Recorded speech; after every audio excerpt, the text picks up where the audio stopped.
উত্তরপাড়ার বিধায়ক কাঞ্চন মল্লিকের নামে নিখোঁজ পোস্টার বিজেপির। কোন্নগর নবগ্রাম অঞ্চলে বিভিন্ন জায়গায় ছড়া দিয়ে পোস্টার মারা হয়েছে। পোস্টারে লেখা রাস্তাগুলো হচ্ছে শেষ, বিধায়ক আমার নিরুদ্দেশ। আবার লেখা রয়েছে বিধায়ক তুমি আছো কোথা, কবে শুনবে মানুষের ব্যথা। উত্তরপাড়ার বিধায়ক কাঞ্চন মল্লিককে খুঁজে পাওয়া যাচ্ছে না, পেলে অবশ্যই জানাবেন।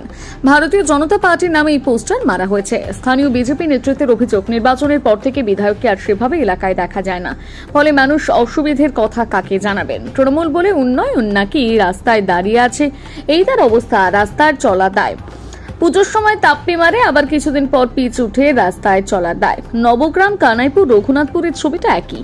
কোনো কাজে বিধায়ককে পাওয়া যায় না, তার শাসক দলের লোকই বলে উত্তরপাড়ায়। সাধারণ মানুষ তো বলবেই। তৃণমূলের পিনাকি বন্দ্যোপাধ্যায় এই বিষয়ে কি বলেছেন শোনাবো।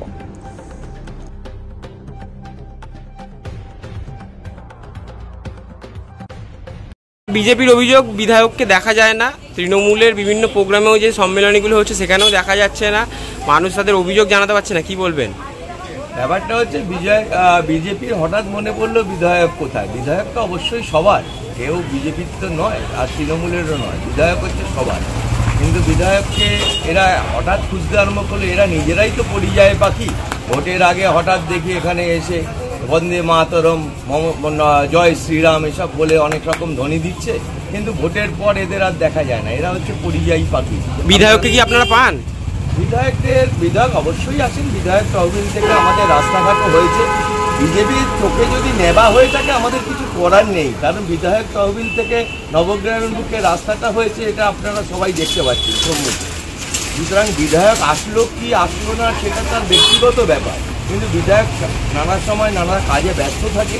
কিন্তু বিধায়ক তহবিল থেকে আমাদের নবগ্রামের বুকে এই সামনেই যে রাস্তাটা দেখতে পাচ্ছেন ঝিলপাড়ে যে রাস্তাটা, এটাও বিধায়ক তহবিল থেকে হয়েছে। কেন বিজেপির চোখে যদি নেওয়া হয়ে থাকে আমাদের কিছু করার নেই। এরা এখন নানা রকম ভুল ত্রুটি ধরবে, এইগুলো রাজনৈতিক একটা প্রতিহিংসা বলতে পারে। আপনার নাম? আমার নাম পিনাকি ব্যানার্জি, নবগ্রাম INTTUC সহ-সভাপতি। হ্যাঁ, এই পোস্টারিংটা কি কারণে? পোস্টারিংটা কারণ হচ্ছে আমাদের যে বিধায়ক, যাকে আমরা আকাঙ্ক্ষার সঙ্গে ভোট দিয়েছিলাম, সেই বিধায়ককে আমরা কোনো কাজে আমরা দেখতে পাচ্ছি না। কিছুদিন আগে যে বর্ষার সময় আমাদের কানাইপুর অঞ্চল এবং নবগ্রাম অঞ্চল যে জলের তলায় চলে গেছিল, বিধায়ককে আমরা নট এ সিঙ্গেল ডে আমরা দেখতে পাইনি যে উনি এসে এলাকার মানুষের পাশে এসে দাঁড়িয়েছে। আর একটা কথা, পশ্চিমবঙ্গ সরকার পরিবহন দপ্তর সম্প্রতি একটা ঘোষণা করেছে যে যত টোটো চালক আছে সেই টোটো চালকদের থেকে মাথা পিছু রেজিস্ট্রেশন বাবদ 1000 টাকা করে নেবে এবং প্রত্যেক মাসে 100 টাকা করে রেজিস্ট্রেশন 100 টাকা করে তারা একটা চার্জ নেবে। এখন প্রশ্ন হচ্ছে সারা পশ্চিমবঙ্গে জুড়ে যদি 5 লাখ যদি টোটো থাকে, তাহলে আপনি চিন্তাভাবনা করুন যে এককালীন যদি 1000 টাকা করে নেয়, তাহলে 5 লাখ ইন্টু 1000 যে কত অ্যামাউন্ট দাঁড়াচ্ছে। এবং পাশাপাশি প্রত্যেক মাসে যে 100 টাকা করে নেবে, এই 100 ইন্টু যে 5 লাখ হচ্ছে, সেটা একটা বড় আমার মনে হয়। এবং ভারতীয় জনতা পার্টি এর বিরুদ্ধে এবং যত টোটো চালক আছে, টোটো যারা দিন রাত পরিশ্রম করে যারা জীবিকা নির্বাহ করছে, তাদের পাশে ভারতীয় জনতা পার্টি আছে। এবং এই যে এককালীন 1000 টাকা এবং প্রত্যেক মাসে 100 টাকার, এর বিরুদ্ধে ভারতীয় জনতা পার্টি লড়বে। টোটো নিয়ে তো মানুষেরও বহু অভিযোগ আছে, যানজট নিয়ে সমস্যা, এই সমস্ত বিষয়গুলো আছে। রাজ্য সরকারের পরিবহন মন্ত্রী বলছে সেটাকে একটা গাইডলাইনে আনার জন্য এই ব্যবস্থা। এবার প্রশ্ন হচ্ছে, যখন পরিবহন দপ্তর এটাকে নিয়ে বাধা দেয়নি, তাই এখন যখন ওই সমস্ত প্রান্তিক মানুষগুলো এর মাধ্যমে জীবিকা অর্জন করছে, এখন তো বাধা দেওয়ার কোনো উপায় নেই।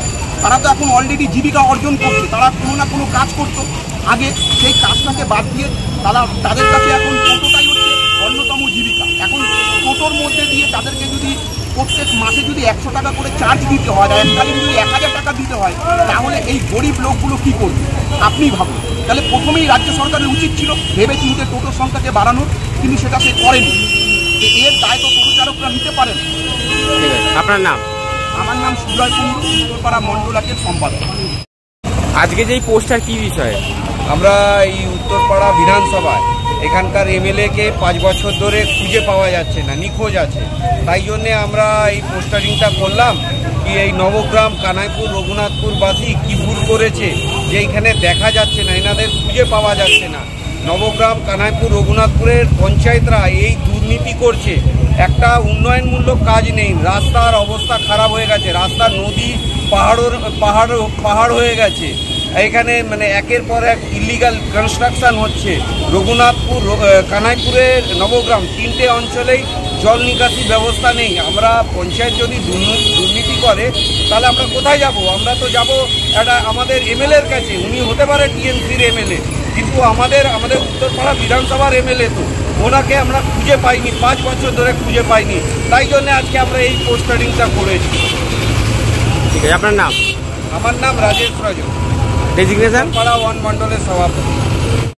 মানুষ অনেক বিধায়ককে ভোট দিয়ে নিয়ে আসে যে মানুষের যত অসুবিধাগুলো আছে সেগুলো মেটানোর জন্য, কিন্তু বিধায়ক যদি ভোটের পরে নিখোঁজ হয়ে পড়ে, মানুষের যদি সুখ দুঃখ যদি সঙ্গে না থাকে, সেটা তো তৃণমূলের বিধায়ক, তৃণমূলেরই বিভিন্ন জায়গা থেকে অভিযোগ আছে যে বিধায়ককে দেখা যায় না। একদম শাসক দলই বলছে তাকে খুঁজে পাওয়া যাচ্ছে না, তাহলে সাধারণ মানুষ কি বলবে? সব থেকে রাস্তার পরিস্থিতি দেখুন, শুধু নবগ্রাম নয়, নবগ্রাম, কানাইপুর, বাসায় শাসক দল বারবার বলে আসছে যে উন্নয়ন নাকি রাস্তা দাঁড়িয়ে আছে।